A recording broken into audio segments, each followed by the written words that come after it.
Berjumpa kembali dengan saya Pendeta Chandra Gunawan di dalam program Sapaan Para Gembala.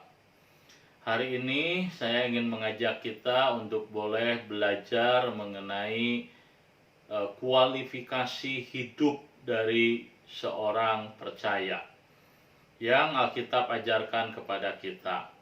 Untuk itu saya mengajak kita untuk membaca firman Tuhan dari 1 Timotius pasal yang ketiga, ayat yang kedua, dan juga ayat yang ke-10.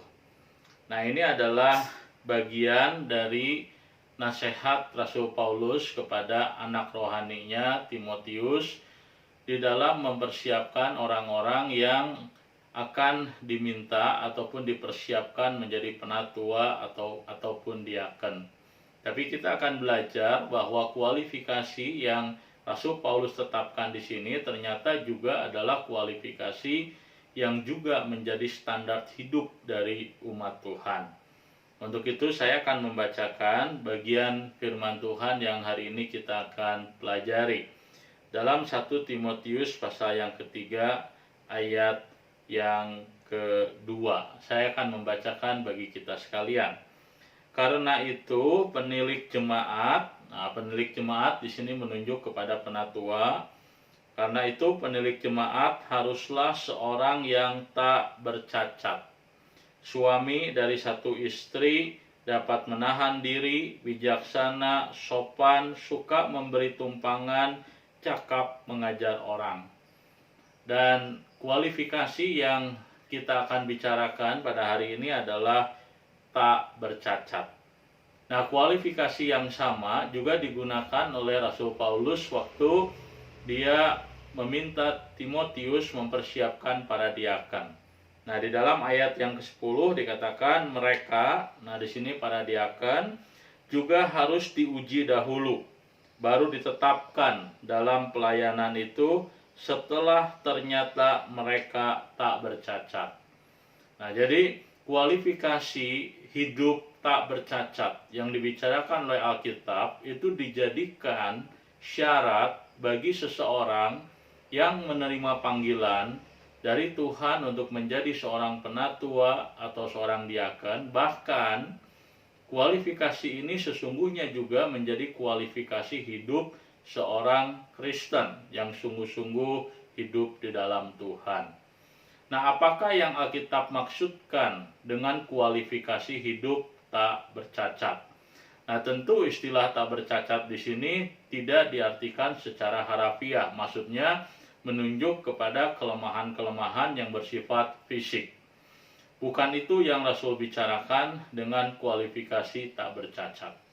Nah, lantas apa yang Rasul Paulus maksudkan dengan kualifikasi hidup tak bercacat? Nah, di dalam bahasa atau terminologi lain yang biasa kita juga gunakan, sebenarnya istilah tak bercacat itu sepadan atau setara dengan istilah menjadi batu sandungan. Nah, jadi Rasul Paulus mengajarkan bahwa seorang yang menerima panggilan Tuhan menjadi pengurus rumah Tuhan seperti penatua atau diaken, bahkan setiap umat Tuhan harus memiliki kualifikasi kehidupan yang disebut sebagai tidak menjadi batu sandungan atau tidak bercacat celah. Nah, ini adalah hal yang sangat penting untuk kita boleh pikirkan pada kesempatan hari ini. Mengapa? Karena di dalam kehidupan orang Kristen, di dalam banyak hal kita seringkali tanpa sadar menjadi batu sandungan. Batu sandungan bagi orang-orang di sekitar kita, bahkan menjadi batu sandungan bagi orang-orang yang belum mengenal Tuhan. Itulah sebabnya maka sebagai orang percaya, sebagai umat Tuhan, maka kita punya tanggung jawab untuk apa? Untuk memiliki pertumbuhan rohani, untuk memiliki hubungan yang benar dengan Tuhan. Supaya apa? Supaya buah dari relasi yang benar dengan Tuhan akan melahirkan kehidupan yang tidak bercacat atau kehidupan yang tidak jadi batu sandungan. Nah, barangkali kita sekarang bertanya, dalam hal apa orang-orang percaya bisa menjadi batu sandungan? Nah, hari ini saya mengajak kita memikirkan dalam 3 hal. Pertama, dalam hal keluarga. Nah, kenapa dalam hal keluarga? Karena setelah Rasul Paulus memberikan nasihat mengenai bahwa seorang penatua, seorang diaken tidak boleh memiliki kehidupan yang bercacat, kemudian Rasul Paulus dia kemudian memberikan sebuah kelanjutan perintah supaya seorang penatua hanya memiliki 1 orang istri. Nah, ini bukan berbicara mengenai sekedar bahwa seorang yang hendak menjadi pelayan Tuhan tidak boleh ataupun hanya boleh memiliki 1 istri, bukan. Tetapi yang Rasul Paulus mau katakan adalah bahwa seorang pelayan Tuhan harus memiliki kehidupan keluarga yang menjadi teladan, memiliki kesetiaan di dalam pernikahan. Nah, itulah maksudnya dengan istilah memiliki 1 istri, bukan hanya istrinya 1, tetapi memiliki kesetiaan dalam hal pernikahan.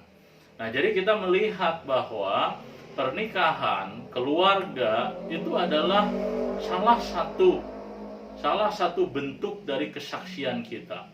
Kalau seorang Kristen tidak bertanggung jawab di dalam keluarganya, seorang Kristen gagal di dalam mengelola keluarganya, dalam membawa keluarganya dalam mengenal Tuhan, ataupun membawa keluarganya untuk hidup di dalam Tuhan, nah kita dapat menjadi batu sandungan.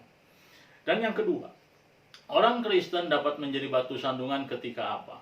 Ketika perkataan-perkataan yang keluar dari mulut kita itu merusak, itu menghancurkan, itu tidak membangun, dan itu menjadi batu sandungan. Seberapa banyak orang yang kemudian terluka oleh karena perkataan kita, dan kemudian mereka meninggalkan rumah Tuhan, meninggalkan gereja. Nah, itu adalah sebuah kenyataan yang memperlihatkan bahwa perkataan seseorang, perkataan kita dapat menjadi batu sandungan bagi orang lain. Dan yang ketiga, hal apa yang dapat menjadi batu sandungan bagi orang lain? Kebebasan kita. Nah, Rasul Paulus dia pernah berbicara mengenai kebebasan orang Kristen dalam hal makanan.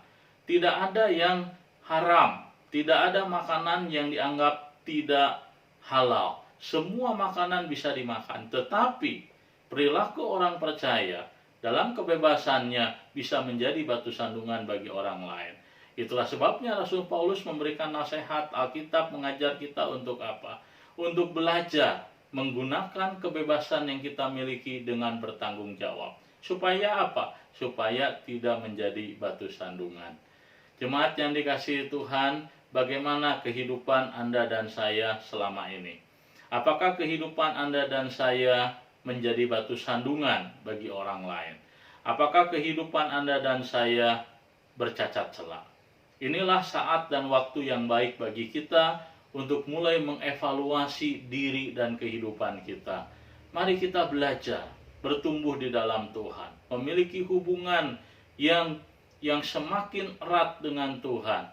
Mari kita belajar untuk hidup setiap hari menurut pimpinan Tuhan, dan buahnya adalah kehidupan kita diubahkan Tuhan menjadi kehidupan yang jauh lebih baik, dan tidak lagi memiliki kehidupan yang bercacat atau menjadi batu sandungan bagi yang lain.